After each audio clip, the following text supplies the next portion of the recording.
오늘부터 거리 단계가 확산되어서 현장 예배를 드릴 수 없게 되어서 참 마음이 아픕니다.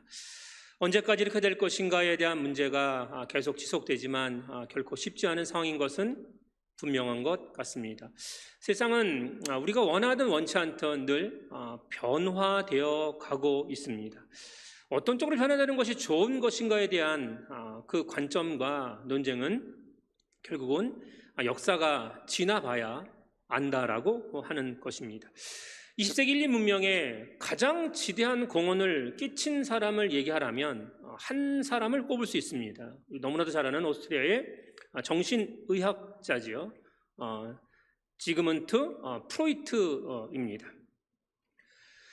정신분석학의 창시자다, 심리학, 사회학, 문화, 비평학부터 시작해서 20세기에 가장 많은 영향을 인류에게 미쳤습니다. 그 지그문트 프로이트가 우리에게 이렇게 두 가지를 얘기했습니다. 사람은 본능이 두 가지 있답니다. 본능은 내가 원해서 하는 게 아니라 그냥 자연적으로 인간이면 이 두 가지가 있다는 겁니다. 뭐냐? 에로스와 타나토스입니다. 에로스는 자기 본능적, 보전적 본능입니다. 다시 말하면 내가 살아야 되잖아요. 왜 지금 우리 코로나 두려워하는 거죠? 살아야 되니까. 그렇지 않습니까?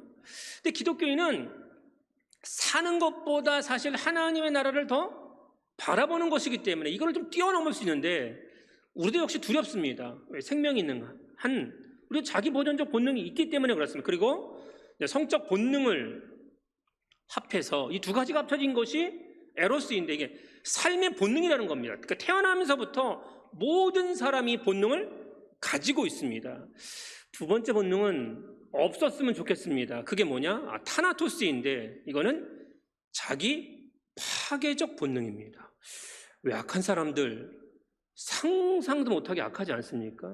우리 조두순 씨 상상도 못할 짓을 하고 외국 같으면 보통 1000년 이렇게 때립니다. 근데 우리나라는 금방 나오지 않습니까? 이걸 뭐라 그러느냐? 파괴적인 본능인데 이걸 죽음의 본능이라고 합니다. 아세요? 살고 싶은 본능도 있고 우리 내면에는 어떤 본능도 있어요? 죽고 싶은 본능도 있다는 겁니다. 이게 아이러니한 것입니다. 2020년 9월 20일자 통계청 발표에 의하면 우리나라의 자살자 수는 2017년에 12,463명이었습니다. 2018년에는 13,670명이 되었고요.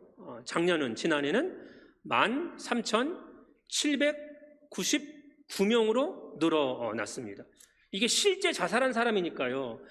자살하고 싶은 충동을 느끼는 사람은 상상할 수 없이 훨씬 더 많을 것입니다. 그러니까 내가 살고자 하는 삶의 본능이 있는가 하면 힘들어요. 살고 싶지 않아요. 포기하고 좌절해서 죽고자 하는 본능도 대단히 심하다라고 하는 것입니다. 우리가 잘 아는 36살의 개그우먼 박지선 양, 지난달 2일 어머니와 함께 동반 자살해서 우리 얼마나 안타깝게 했습니까? 우리가 도대체 이 문제를 어디서부터 해결해야 될까라고 하는 것, 성경은 우리에게 분명히 얘기하고 있습니다. 선악과를 따먹기 전에는 인간에게 죽음이라는 것은 없었습니다. 악이라는 것도 없었습니다. 에덴 동산에는 생명나무가 있어서 온 인류가 영생할 수 있었습니다. 그러나 아시겠지만 에덴의 낙원의 축복은 오래가지 못했습니다. 아담과 하와는 사탄의 치밀한 계략에 빠지게 됩니다. 하나님 피조세계 전체를 아담과 하와에게 하나님은 맡기셨건만 사탄이 그 틈을 노리는 거죠. 그래서 우리가 내 주변에 어떤 사람을 두느냐, 어떤 사람이 내게 말을 하느냐, 여기에 따라서 내가 하나님의 사람으로 끝까지 에덴의 축복을 누릴 수 있지만 반대로 그 삶이 상상할 수 없는 그 어려운 곳으로 멸망으로 떨어질 수 있다라고 하는 것입니다. 아담과 하와, 하나님이 다 허락하셨지만 하나만 허락하지 않으셨습니다. 선악을 알게 하는 나무의 열매는 먹지 말라. 다 허락하셨는데 하나 하지 말랬는데 그 하나를 범하지요. 결국 낙원도 잃고 그 삶의 고통과 상상할 수 없는 죽음과 멸망이 차가오게 되었다라고 하는 것입니다. 그래서 사람들이 얘기하는 겁니다. 그럼 하나님이 왜 그런 죽음도 찾아오게 만들고 멸망도 찾아오게 만들고 에덴에서도 왜 쫓아내셨느냐 하는 것. 그러니까 원인이 누구에게 있다? 이거 하나님에게 있는 거 아니냐 늘 얘기하고 있습니다. 왜 선악과를 만드셔서 안 만드셨으면 됐지. 근데 이게 다 뭐예요? 인본주의입니다. 인간이 중심으로 생각하니까 그렇게 만들었습니다. 세상에 존재하는 모든 것은 다 피조물입니다. 하나님이 만드셨습니다. 근데 하나님 우리를 로봇으로 만드신 것이 아니라 자유의지를 주셨습니다. 자유롭게 만드셨습니다. 자, 10,000가지 은혜를 받았는데 하나를 지키지 못했습니다. 그럼 누구의 잘못이에요? 10,000가지 은혜를 주신 하나님이 잘못하신 거예요? 한 가지를 지키지 않은 인간이 잘못한 건가요? 생각해 보세요. 만약 하나님이 죄에 대해서 무조건 용서를 하신다 그러면 이 땅이 어떻게 되겠습니까? 왜 이 땅을 인간들이 사는 동안 법치주의 국가로 자유민주주의 국가를 만들려고 해? 지난주 제가 설교했듯이 법이 지배를 안 하면 무법천지가 됩니다. 그러면 예전처럼 힘 있는 사람이 뭐 마음대로 다 할 수 있잖아요.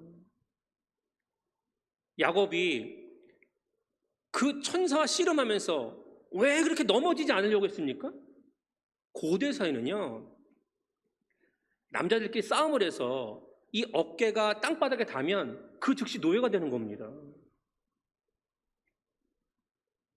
사람이 완력이 센 사람이 있고 약한 사람이 있고요. 체구가 큰 사람이 있고 작은 사람이 있어요. 그런 사회가 되면 정상적인 사회겠습니까? 그건 정상적인 사회가 아니다라고 하는 것입니다. 힘 있는 자, 돈 있는 자, 권력을 잡은 자들이 세상을 지배했다라고 성경은 이야기하고 있습니다. 노아 시대가 그것을 분명하게 얘기해주고 있습니다. 자, 창세기 6장 5절 6절입니다. 시작. 여호와께서 사람의 죄악이 세상에 가득함과 그의 마음으로 생각하는 모든 계획이 항상 악할 뿐임을 보시고 땅 위에 사람 지으셨음을 한탄하사 마음에 근심하시고. 아멘. 사람의 죄악이 땅에 가득했습니다. 온 지구상에 가득했습니다. 그리고 사람이 계획하는 모든 생각이 다 악하다라고 얘기하셨습니다. 하나님은 이 죄를 용납하지 않으셨습니다. 왜? 하나님은 공의로우시고 거룩하시기 때문입니다. 오늘 우리의 삶에서 하나님께서 주시는 삶의 모습, 그래 내가 죄 가운데 사는 것도 예수 그리스도의 십자가의 그 사랑과 긍휼을 용서받았기 때문에 나는 다 용서가 돼. 이게 구원파 논리입니다. 이게 이단들이 하는 이야기입니다. 지금 하나님의 교회나 신천지 이만이나 전부 뭐예요? 그 자들만 믿으면 아무리 나쁜 짓 해도 괜찮다는 겁니다. 그럴 수 없습니다. 오늘 우리의 삶이 이 땅에 사는 동안 예수님이 이 땅에 오신 대림자를 우리가 지금 보내고 있는데 다음 주 지나서 벌써 성탄 주일이 다가오고 성탄절 우리에게 성큼 다가왔습니다. 왜 오셨을까요? 인간의 죽음이 멸망과 죄악과 지옥으로 끝나서는 안 된다는 하나님의 사랑의 표현이 바로 예수님이 이 땅에 오신 것이다라고 하는 것입니다. 오늘 말씀은 우리에게 이렇게 얘기하는 거죠. 자, 제자들이 모였습니다. 그런데 기독교가 다른 종교와 다른 이유는 기독교는 사람이 힘을 가지면 안 된다라고 말씀하는 겁니다. 인간이 힘을 가지면 기독교는 타락합니다. 힘을 가지는 순간 복음의 능력도 사라지고 십자가의 능력도 사라지게 된다라고 하는 것을 중세시대 역사가 증명하고 있습니다. 사람들은 누구나 쉽고 평안한 길을 가기 원합니다. 성공의 길, 출세의 길을 추구하며 달려가고 싶어 합니다. 그러나 우리 믿음의 사람들은 그런 길이 아니라 예수님이 힘들게 걸어가신 십자가의 길을 걸어가고 싶어 해야 한다는 것입니다. 십자가의 길을 걸어갈 때 세상에서 얻을 수 있는 것은 없습니다. 그런데 세상에서 얻을 수 없는 것을 우리에게 주신다는 것입니다. 그게 뭐예요? 영원한 천국입니다. 하나님의 자녀가 되는 권세를 누릴 수 있습니다. 하나님의 그 영광과 기쁨을 체험할 수 있다라고 하는 것입니다. 자, 상상할 수 없는 경쟁력을 뚫고 12명의 제자가 되었습니다. 제자들이 그런데 예수님 왜 따르는 거예요? 오늘 본문은 참 마음 아픈 얘기가 나옵니다. 교회 혹시 나오시는데 이런 마음을 갖고 나오시면 안 된다는 겁니다. 자, 예수님께서 그 시대에 12명 딱 뽑았는데 그들이 원하는 것은 뭐예요? 오늘 본문 35절입니다. 35절. 마가복음 10장 35절. 시작. 세베대의 아들 야고보와 요한이 주께 나와 여짜오되 선생님이여 무엇이든지 우리가 구하는 바를 우리에게 하여 주시기를 원하옵나이다. 아멘. 예수님 왜 따르고 있어요? 12제자가? 우리가 원하는 것을 달라는 겁니다. 그러니까 예수님이 원하는 것이 아니라 우리가 원하는 것. 우리가 원하는 건 뭐예요? 세상 영광과 돈이죠. 뭐 부귀영화죠. 그 시대나 지금이나 다 똑같지 않습니까? 사람이 원하는 건 뭐예요? 많은 돈, 많은 권력, 이런 것 아니겠습니까? 예수님이 예루살렘 올라오시는데 예수님이 이렇게 되면 왕이 될 거야. 왕이 되면 자신들의 고생은 이제 끝난 거예요. 영광의 시작이라고 생각했습니다. 그러면서 이 사람들이 이제 12명이니까 사람은 참 이상하게요. 서열을 나눈다니까요. 랭킹을 나눈다니까요. 누가 더 권력의 핵심에 들어갈 수 있느냐. 경쟁의식이 살아나는 겁니다. 서로 눈치 작전을 벌이고 있습니다. 그래서 야고보 요한이 먼저 치고 나간 겁니다. 예수님한테. 제일 먼저 나갔어요. 12명이 함께 걸어가는데 나머지 10명 필요 없습니다. 시기와 질투심으로 불타고 있어요. 그래서 우리에게 원하는 것을 주십시오. 그랬더니 예수님이 어떻게 말씀하세요? 아마 야고보 요한이 정말 잘했구나 생각했을 겁니다. 36절 시작. 이르시되 너희에게 무엇을 하여 주기를 원하느냐. 예수님께 야고보와 요한이 벌써 딱 얘기했더니 그래 예수님이 그럼 너희가 뭘 원하는데 얼마나 기뻤겠습니까? 얼마나 흥분됐겠습니까? 마치 솔로몬이 1000번제를 하나님 앞에 드렸는데 하나님이 나타나서 솔로몬아 내가 너에게 무엇을 줄까? 사랑하는 여러분, 지금 하나님이 여러분에게 나타나서 무엇을 줄까? 그러면 뭐라고 대답하실까요? 저한테 딱 나타나시면 저는 딱 하나죠. 하나님, 저한테는 40억 2,800만 원만 주십시오. 네. 좀 더 바라서 제 노후 이런 거 다 소용없어요. 저는 딱 그냥 하나님 정말 저한테 주려면 그것만 딱 주십시오. 새마을금고 딱 가서 딱 정리하고 와서 딱 발표하면 되겠어요. 저 그럼 끝이에요. 네. 뭘 줄까? 얼마나 좋았겠습니까? 그랬더니 흥분돼서 얘기하는 겁니다. 지금 이 현장을 보셔야 되는데 저도 본 것 것처럼 얘기하지만 37절 야고보와 요한 어떻게 얘기해요? 흥분됐습니다. 시작. 여짜오되 주의 영광 중에서 우리를 하나는 주의 우편에 하나는 좌편에 앉게 하여 주옵소서. 아멘. 둘이 형제거든요. 야고보가 형이고 요한이 동생이거든요. 그러니까 형은 우편에 동생은 좌편에. 오늘에겐 뭐예요? 대통령 딱 당선되면 국무총리하고 부총리 자리 달라는 거죠. 나머지 10명 쟤네들이야 어떻게든 상관없어요. 나를 그냥 오른쪽 총리 시키고 부총리 시켜주세요. 우리 형제를. 이렇게 얘기하고 있는 겁니다. 다시 말하면 뭐예요? 권력과 출세에 눈이 멀었습니다. 그 당시에는 권력을 잡으면 돈은 따라오는 것이니까 이들이 이런 삶의 모습을 살았습니다. 그런데 그때까지만 해도 너무너무 좋았는데 예수님께서 상상하지도 못하는 말씀을 하십니다. 그게 38절입니다. 38절 시작. 예수께서 이르시되 너희는 너희가 구하는 것을 알지 못하는도다. 내가 마시는 잔을 너희가 마실 수 있으며 내가 받는 세례를 너희가 받을 수 있느냐. 아멘.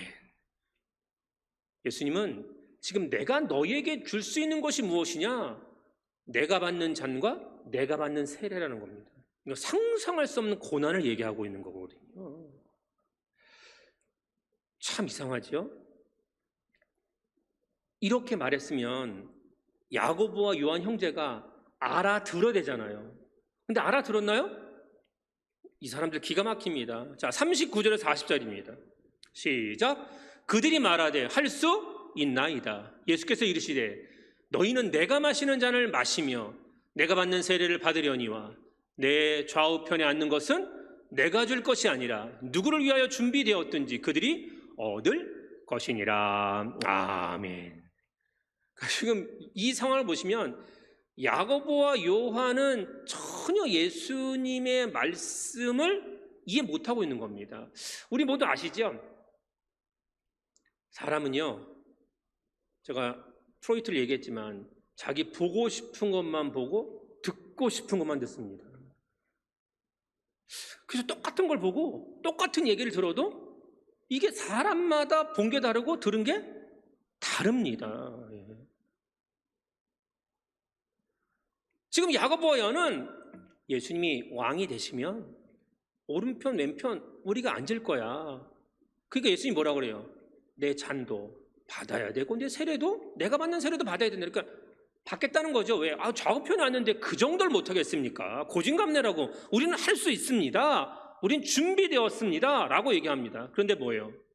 예수님은 그래, 내가 받는 잔과 내가 받는 세례를 너희가 받을 것이다. 아시겠지만 12제자 가운데 제일 먼저 최초로 순교한 사람이 누구예요? 야고보입니다. 제일 먼저 돌에 맞아 죽었습니다. 야고보가 최초의 순교자가 되는 거예요. 이것 때문에 제자들이 다 두려워 떨는 거죠. 이제 도망가고. 그리고 요한은 밤모섬에서 유배당해서 죽었습니다.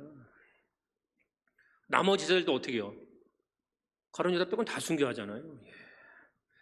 그러니까 이제 내 좌우편에 있는 사람 누구를 위하여 있든지 준비된 사람이 갈 것이다. 그러니까 그 자리는 내가 할 수 있는 게 아니라 하나님이 하실 수 있다라고 하는 것입니다. 다시 말해 예수님은 하나님 뜻을 이 땅에 이루기 위해서 오셨습니다. 오늘 우리도 이 땅을 살 때 꿈, 목표 다 있죠. 우리도 꿈이 있고 목표가 있지 않습니까? 그런데 정말 중요한 것은 하나님이 원하시는 삶의 모습이 나를 통해 어떻게 이 땅에 실현되는가에 대한 것에 관심이 있어야 됩니다. 내 꿈이 있죠. 나 어느 직장에 갈 거야. 나 연봉을 얼마 받을 거야. 나 누구랑 결혼할 거야. 뭐 여러 가지 꿈들이 있지 않겠습니까? 그래서 살아보니까 그 꿈대로 되던가요? 그 꿈대로 안 됩니다. 그러면서 살아가는 동안 하나님께서 나를 통해서 만나게 하시고 이루시게 하는 그 모든 일들이 어떻게 되어지는가를 깊이 생각해 봐야 된다라고 하는 것입니다. 이런 상황에서요, 10명의 제자들은 야고보와 요한 형제가 예수님과 계속 얘기하는 걸 보고 그 10명의 제자들은 어떤 상황이 되었습니까? 성경은 얘기하는데 뭐라고 해요? 화를 내었다 라고 얘기합니다. 화가 났어요. 예. 상상할 수 없는 화가 났습니다. 왜? 지네들만 그 자리에 가? 라고 하는 것.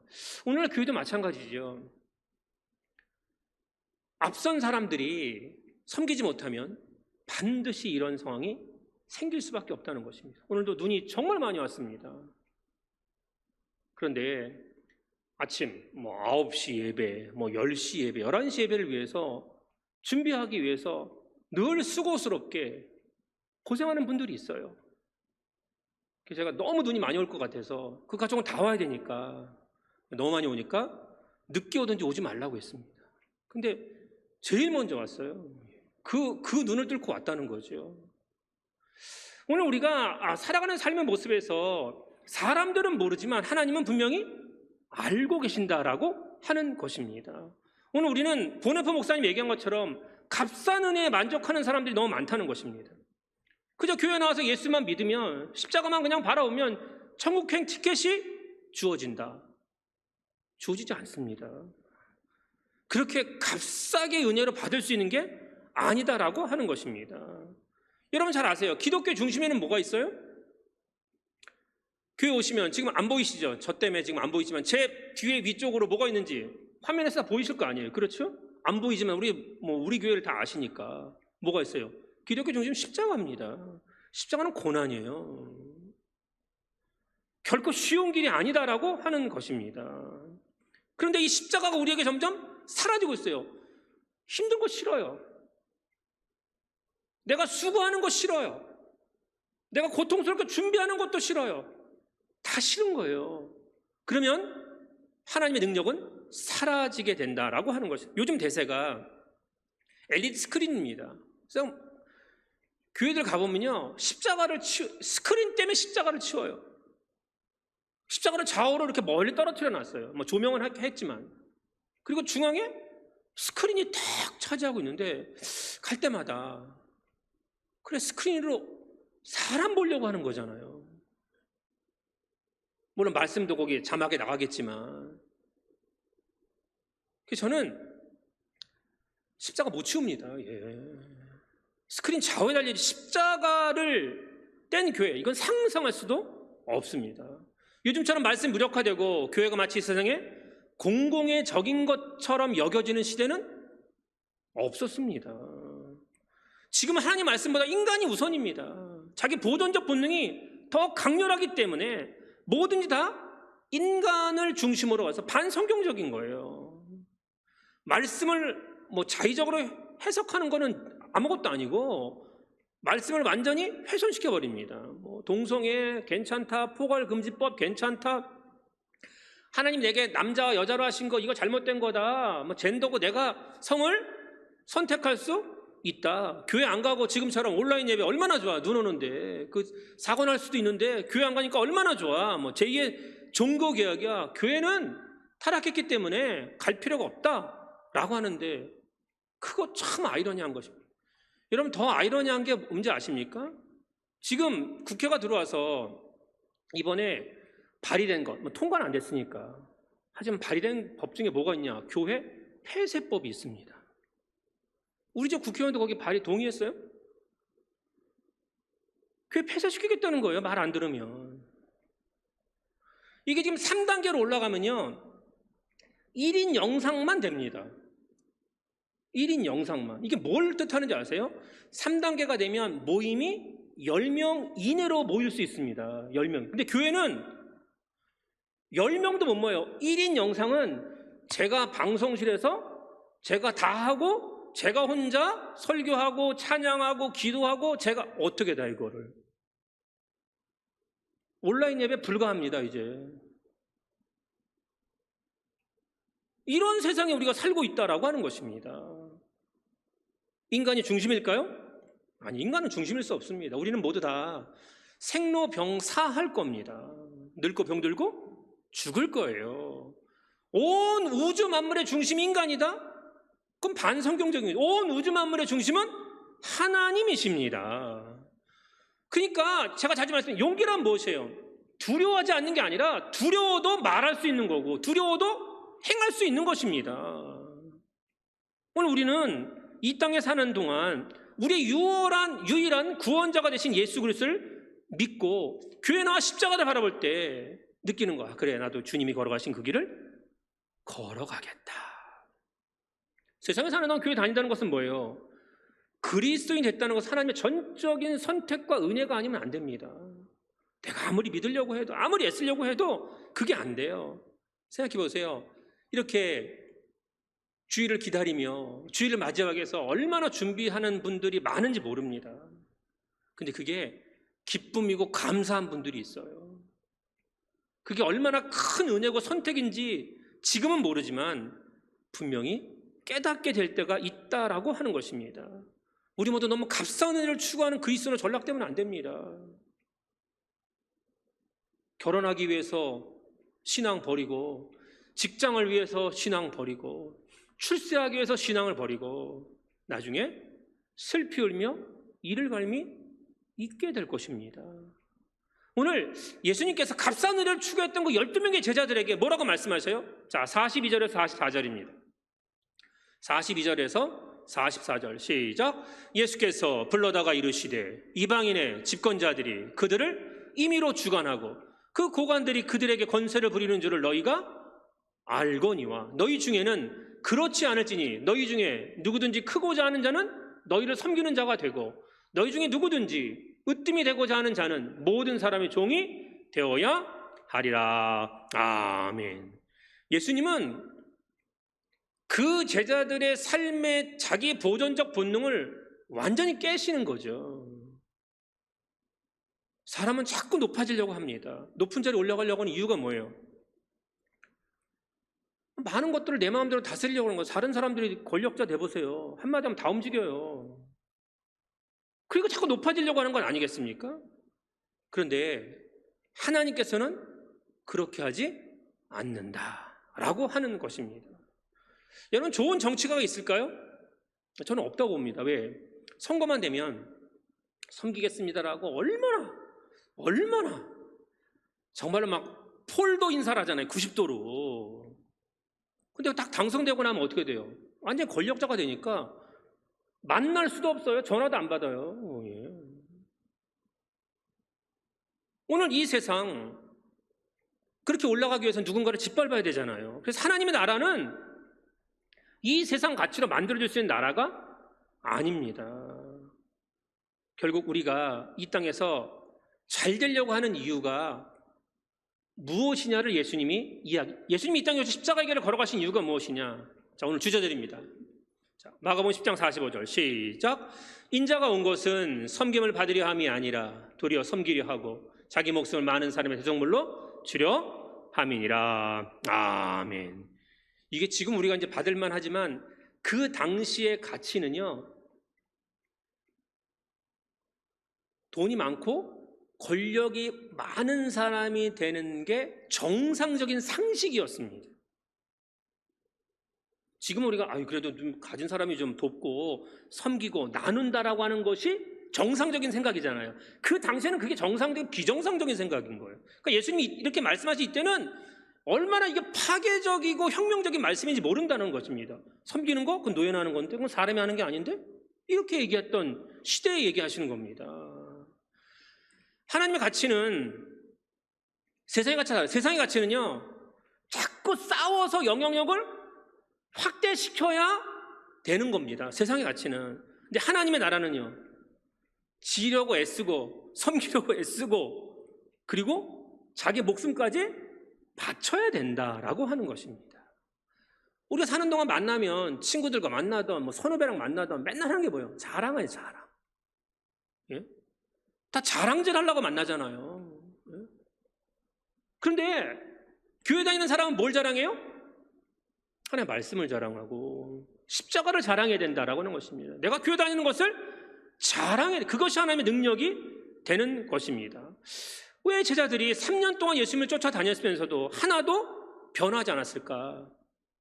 자기들이 보고 싶은 것만 봤습니다. 듣고 싶은 것만 들었습니다. 교회 오래 다니는 분이 있는데 전혀 변화되지 않는 분들의 특징이 뭐예요? 자기 보고 싶은 것만 보고 듣고 싶은 것만 듣습니다. 그러니 세상에서 성공하려면 세상의 방법을 취해야 돼요. 마찬가지로 하나님에게 성공하기 위해서는 하나님 방법을 취해야 됩니다. 이게 충돌합니다. 같이 갈 수 없다라고 하는 것입니다. 노예나 씻겨주는 발을 예수님이 제자들에게 수건 들고 무릎 꿇고 씻겨주셨을 때 제자들이 어떻게 생각했을까요? 이건 사람이 할 수 있는 일이 아니에요. 근데 예수님이 하셨습니다. 그때 제자들이 뭘 생각했을까요? 이거 아닌데. 자기들의 꿈이 무너지는 듯한 느낌을 분명히 받았습니다. 거기다 잡혀서 돌아가셨어요. 그런데 3일 만에 부활하셨거든요, 말씀대로. 그럼 이들이 승리와 기쁨에 도취되어 있어야 되는데 아니요. 성경은 뭐라 그래요? 두려움이 떨어서 문을 잠그고 있었습니다. 다행히 그 안에서 기도할 수 있었다는 것이 얼마나 큰 복인지 모릅니다. 그래서 우리가 하나님의 교회에 나와야 되는 것은 무엇이에요? 세상에 두려워 숨을 수는 있지만 우리가 교회에 모이면 예배하고 찬양하고 기도할 수 있다는 것이 얼마나 귀한 일인가를 생각해 봐야 된다라고 하는 것입니다. 잘 아시잖아요. 그들이 120명이 옷을 막아야 될 뻔한 성령의 충만을 받았습니다. 근데 성령 받았지만 현실은 변했나요? 그들이 못 배운 사람, 가지지 못한 사람, 권세가 없는 사람인데 성령 받았습니다. 돈이 생겼나요? 권세가 생겼나요? 삶의 지위, 사회적 지위, 포지션이 달라졌나요? 하나도 안 달라 똑같았습니다. 근데 이들이 똑같았는데 뭐가 달라졌느냐? 사도행전 3장에 나오죠. 성전 미문에서 나면서부터 예전 성경 안전뱅이라고 그랬죠. 그 다리를 못 써서 걷지 못하는 사람, 다른 사람들이 메고 와서 놔두고 구걸해서 그 돈을 그 사람이 갖는 게 아니라 착복하는 그런 일이 있었던 그 사람이 있는데, 만약에 이 사람들이 성령을 받아서 돈이 생겼어요. 그러면 그 구걸하는 사람한테 뭘 줄까요? 돈 주겠죠. 그렇지 않겠습니까? 근데 이 사람들은 여전히 가난해요. 여전히 아무것도 가진 것이 없어요. 능력도 뭐 되질 않아요. 그러니까 뭘 줘요? 여러분 잘 사도행전 3장 6절입니다. 시작. 베드로가 이르되 은과 금은 내게 없거니와 내게 있는 이것을 내게 주노니 나사렛 예수 그리스도의 이름으로 일어나 걸으라 하고. 아멘. 없는 건 못 주잖아요. 근데 우리에게 뭐가 있어요? 나사렛 예수 그리스도의 이름이 있다는 것입니다. 그게 권세라고 하는 것입니다. 교회 능력은요, 저는 생각합니다. 많은 교인, 많은 재정 능력일 수 있어요. 그러나 그건 세상의 능력이지, 진짜 교회의 능력은 뭐예요? 교회에서 나사렛 예수 그리스도의 이름을 부를 수 있는 것입니다. 그분께 예배하고 그분께 찬양하고 그분께 기도하는 교회는 하나님 능력이 나타나죠. 우리가 깨달을 수 있는 것이 무엇입니까? 한 번뿐인 인생에서 우리 예수를 만났습니다. 그리고 관합교회를 만났습니다. 그러면 우리의 삶이 가치관과 목적이 변화되지 않겠습니까? 다시 말하면 이죠. 전에는 돈이 좋았습니다. 예, 돈 지금도 필요해요. 그러나 하나님, 저는 돈으로 살지 않겠습니다. 예수 그리스도의 이름으로 살겠습니다. 하나님, 저 건강 필요합니다. 예, 건강 필요하죠, 지금도. 그러나 저 건강으로 살지 않겠습니다. 왜? 건강은 어차피 다 무너지는 겁니다. 저는 끝까지 뭐로 살아요? 예수 그리스도의 이름으로 살겠습니다. 권력 가지면 좋지요. 도움 안 받았으면 저희도 이 교회, 이 땅, 건물 전부 다 안 됐어요. 그러나 저 권력으로 살지 않겠습니다. 저는 예수 그리스도의 이름으로 살겠습니다 라고 얘기해야 되는 것이죠. 우리의 중심이 십자가이고 복음이고 말씀이고 하나님임을 나타내지 못하면 어떻게 돼요? 계시록에 소아시아 7교회가 있습니다. 교회마다 상황과 특징이 다 달랐습니다. 칭찬한 교회와 책망한 교회가 있었다라고 하는 것입니다. 계시록 2장 9절에 보면 서머나 교회가 있습니다. 그 교회를 칭찬하셔요. 내가 내 환난과 궁핍을 알거니와 실상은 내가 부요한 자라. 아멘. 환난과 궁핍한 교회입니다. 그런데 실상은 뭐하래요? 부요한 자라는 겁니다. 왜 부요했을까요? 이 교회는 유명한 폴리갑이 있었습니다. 폴리갑 감독, 이 목사님이 어떻게 했어요? 로마 지방총독이 발령받아서 교회를 이제 없애야 되는데, 당시 로마의 황제는 신으로 추앙받았는데 이 폴리갑은 그 지역의 수많은 사람에게 존경을 받고, 그러니까 이 한 사람만 깨트리면 그 지역은 전부 다 기독교인을 말살할 수 있는 상황인 거죠. 그래서 폴리갑을 붙잡았습니다. 로마의 신 가이사에게 충성해라, 맹세해라, 그러면서 그리스도를 욕하라 그랬습니다. 그러면 살려줄 것이다. 근데 폴리갑이 얼마나 유명한 말을 합니까? 이건 기독교사가 아니라 모든 사람이 다 아는 겁니다. 이렇게 얘기합니다. 86년 동안 나는 그분의 종이었습니다. 그동안 그분은 나에게 아무런 잘못도 하지 않으셨습니다. 그런데 어떻게 내가 나를 구원하신 왕을 모독할 수 있습니까? 주님을 찬양하며, 불타는 십자가에 지고 이제 화형을 당하는데 빨리 안 죽어요. 그래서 어떻게 했어요? 로마 군병이 난자에서 그 불이 활활 타는데 그 피가 불을 끄게 되어서 죽임을 당했습니다. 뭐로 산다는 거예요? 돈, 권력 이런 거로 살지 않겠다는 거예요. 가난한 교회예요, 서머나 교회는. 그러나 예수의 이름으로 사는 교회입니다. 그러니까 주님이 부요한 교회라고 칭찬하지 않습니까? 근데 반면 라오디아 교회는 어떻습니까? 계시록 3장 17절 시작. 내가 말하기를 나는 부자라. 부유하여 부족한 것이 없다 하나 내 곤고한 것과 가련한 것과 가난한 것과 눈먼 것과 벌거벗은 것을 알지 못하는도다. 아멘. 라우디게아는요 아주 번성한 도시에 있는 큰 교회였습니다. 재정이 정말 많았습니다. 그런데 주님 보시기에 그들은 벌거벗었습니다. 그들은 영적으로 빈곤했습니다. 그들의 부가, 그들의 돈이 하나님의 능력을 가로막았습니다. 그들은 예수님의 이름이 필요 없었습니다. 없어도 잘 먹고 잘 살거든요. 그런데 아세요?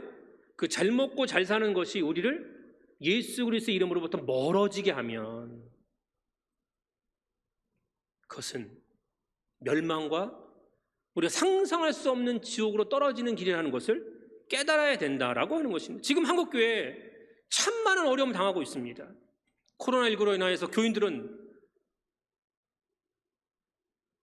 썰물처럼 떠나고 있습니다. 전도의 문은 이미 막힌 지 오래되었습니다. 작은 교회들은 생존조차 불가능해졌고 저희 교회도 쉽지 않은 상황입니다.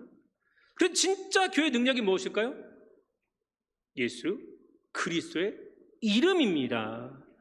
돈과 사람이 아니라는 것입니다. 우리는 저 십자가와 예수 그리스도의 이름을 붙잡고 나아가는 것입니다. 왜 아브라함에게 하나님께서 이렇게 축복하셨어요? 그러하여금 모든 민족의 복이 되게 만드셨습니다. 하나님께서 요셉을 애굽의 총리로 쓰신 이유는 뭐예요? 그를 통해서 구원을 받게 하시기 위함입니다. 바벨론으로 끌려간 다니엘과 세 친구, 그곳에서 노예로 끌려갔지만 당당하게 전화위복되어서 큰 권력을 가진 고관이 되었습니다. 그렇게 하신 이유가 뭐예요? 하나님 영광을 드러내고 나타나게 만드시기 위함이었다라고 하는 것입니다. 아시잖아요. 느부갓네살 왕이 노예로 끌려와서 이들이 자기의 민족보다 더 높은 자리에 올라갔습니다. 다니엘뿐만 아니라 사드락, 메삭, 아벳느고 전부 다 마찬가지잖아요. 그게 얼마나 시기해요, 주변에서. 그런데 이들이 하나님을 섬긴단 말이에요. 자기가 만든 황금 신상을 섬기지 않아요. 너희 불태워 죽일 거야, 풀무불에. 그럴 때 이 사드락, 메삭, 아벳느고가 어떻게 얘기하죠? 다니엘 3장 17절에서 18절 시작. 왕이여, 우리가 섬기는 하나님이 계시다면 우리를 맹렬히 타는 풀무불 가운데에서 능히 건져내시겠고 왕의 손에서도 건져내시리이다. 그렇게 하지 아니하실지라도 왕이여, 우리가 왕의 신들을 섬기지 아니하고 왕이 세우신 금신상에게 절하지도 아니할 줄을 아옵소서. 아멘. 우리 안 섬기겠다는 거예요. 이 자리 뺏기고 풀무불에 던져서 불태워 죽는다 할지라도 하나님 외에는 안 섬기겠다는 겁니다. 끝까지 하나님의 이름을 지킬 때 어떤 일이 일어납니까? 그들이 구원받아요. 구원받는 것뿐만 아니라 어떤 상황이 생기느냐? 다니엘 3장 28절에서 29절입니다. 시작. 느부갓네살이 말하 이르되 사드락과 메삭과 아벳느고의 하나님을 찬송할지로다. 그가 그의 천사를 보내서 자기를 의뢰하고 그들의 몸을 바쳐 왕의 명령을 거역하고 그 하나님 밖에는 다른 신을 섬기지 아니하며 그에게 절하지 아니한 종들을 구원하셨도다. 그러므로 내가 이제 조서를 내리노니 각 백성과 각 나라와 각 언어를 말하는 자가 모두 사드락과 메삭과 아벳느고의 하나님께 경솔히 말하거든 그 몸을 쪼개고 그 집을 걸음토로 삼을지니 이는 이같이 사람을 구원할 다른 신이 없음이니라 하더라. 아멘. 이게 가치관이 변해진 사람들의 모습이라고 저는 생각합니다. 세상 권력이 우리가 하나님을 섬기지 못하게, 예배하지 못하게 만들어요. 그래, 당연히 따라야지. 시대 상황과 조류가 그렇고 사람들의 소리가 그런데 그러면 믿음 다 뺏기는 겁니다. 그럴 수 없다는 겁니다. 오늘 우리의 삶을 보십시오. 십자가의 은혜가 너무 작아졌어요. 교회 의미가 우리 인생에서 그렇게 크지 않아요. 직장과 회사가 훨씬 더 중요해요. 주일보다는 월급 받는 날이 더 좋아요. 놀러 가는 날이 더 좋아요. 뭐 맛있는 집에 가는 게 교회 오는 것보다 훨씬 더 좋아요. 이렇게 코로나19가 기승을 부려서 이런 상황일 때는 그냥 아예 교회를 폐쇄시켰으면 좋겠어요.